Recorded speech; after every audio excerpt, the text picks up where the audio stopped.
40 мянган шинэ боловсон хүчин тогсон гарч байна. Харин оюутнуудад төгсөөд хаана ажиллахаа мэддэггүй бол Монголын үндэсний их сургуулийн оюутнууд өнөөдөр Учгарын аж ахуйн нэгжийн ажлын байртаа танилцлаа.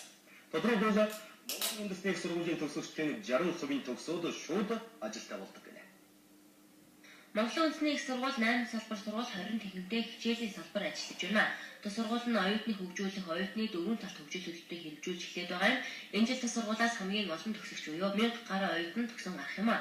Тэд өнөөдөр төгсөөд хаана хэрхэн ажиллах талаар ажлын байртаа танилцсан юм. Нийт төрийн болон хувийн хвшлийн 40 гаруй аж ахуйн нэгжүүд Монголын үндэсний их сургуулиар очиж шинэ болгосон хүчнээс сонгож ирсэн юм а. Ажил олгогч бол ажилд авах сонирхолтой хүүхдүүдийг бүртгэж аваад тэгээд ажлын байртаа болох ийм зорилготой үйл ажиллагаа байна.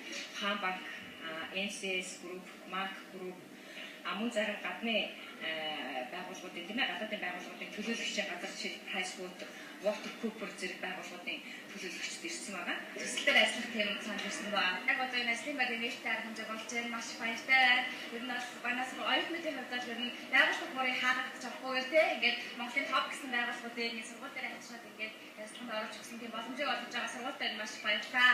Төгсөж буй оюутан залуучуудынхаа хөлбөр эрхлэнд хэр анхаарч ажиллах юм бас танилцах зорилготой ирлээ. Хувийн хвшлийн ихтэй сургууль дотроо томоохон их сургуулийн нэг юм байна. Тус сургуулийн дэгэд энхүү сэлмэрийн биржин Улаанбаатар хотын хэмжээнд ажилгүй байгаа ажиллах хүчийг зөөшлөхөд баггүй хувь нэмрээ оруулдаг гинэ. Монголын үндэсний их сургууль төгсөгчдийн 60 гаруй хувь нь төгсөөд шууд ажлын байранд очдог нь тус сургуулийн давуу тал юм байна. Тэгээс мэдэн дарамт туяа мөнхөд мэдээллээ.